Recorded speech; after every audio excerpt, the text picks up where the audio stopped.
Hello everybody. This video describes various types of processes in Linux.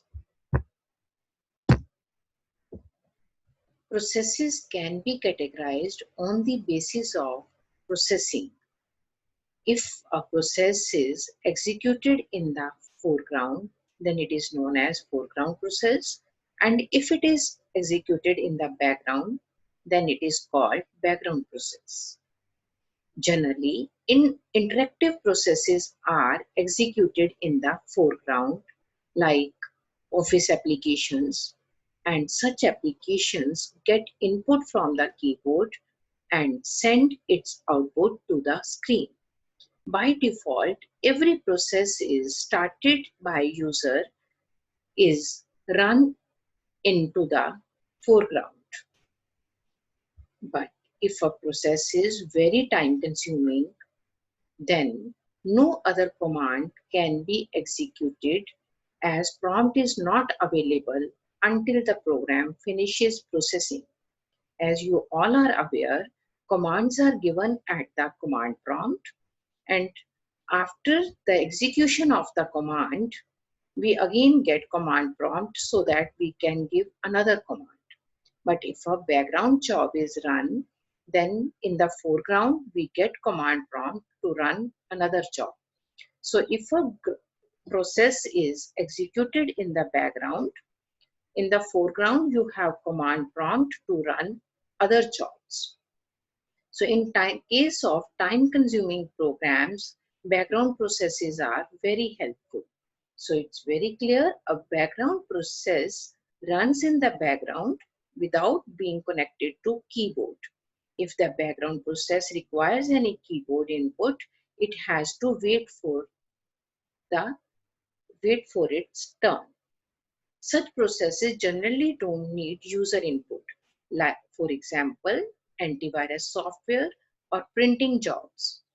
Time-consuming commands should be run in the background so that user can continue working in the foreground.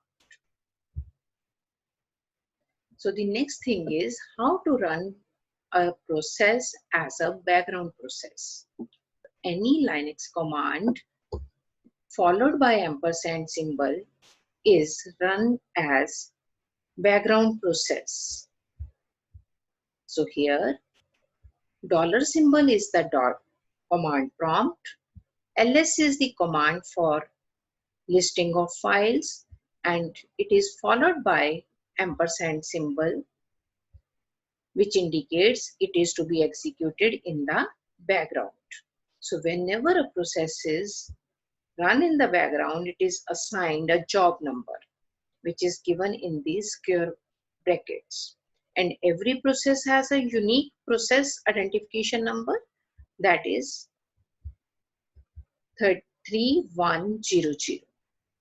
When this command is run into background, then it gives its output on the foreground. But this type of information will come only when we press enter key.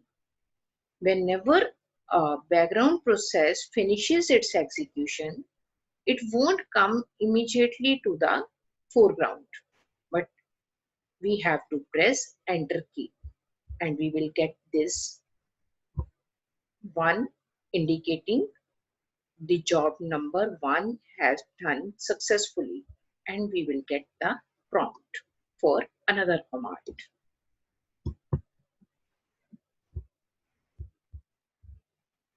And the line having done word indicates the background command has finished its work successfully. If we want to view background processes at any stage, then we need to use jobs command at the command prompt, which may be dollar symbol for ordinary user or which may be hash symbol for root user. Root user is called administrative user. This command lists all the jobs running in the background.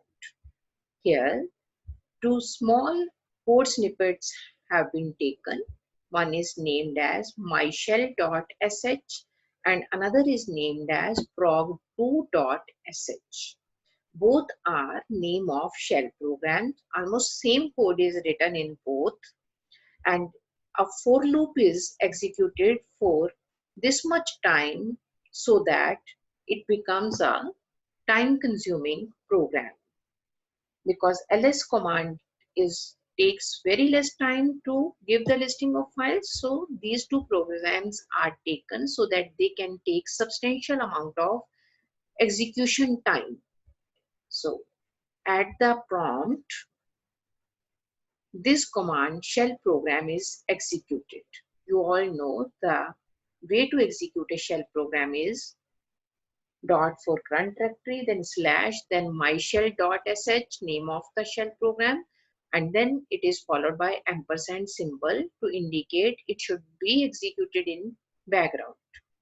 And it is assigned number by the Linux operating system, 1 as job number, 5775 as the process ID. Similarly, the second program is executed, and these are the job number and process ID for the prog2.sh. Now, when you execute jobs, we are getting 1 running, 2 as running, and these are the name of commands. So now this was all about how background jobs work.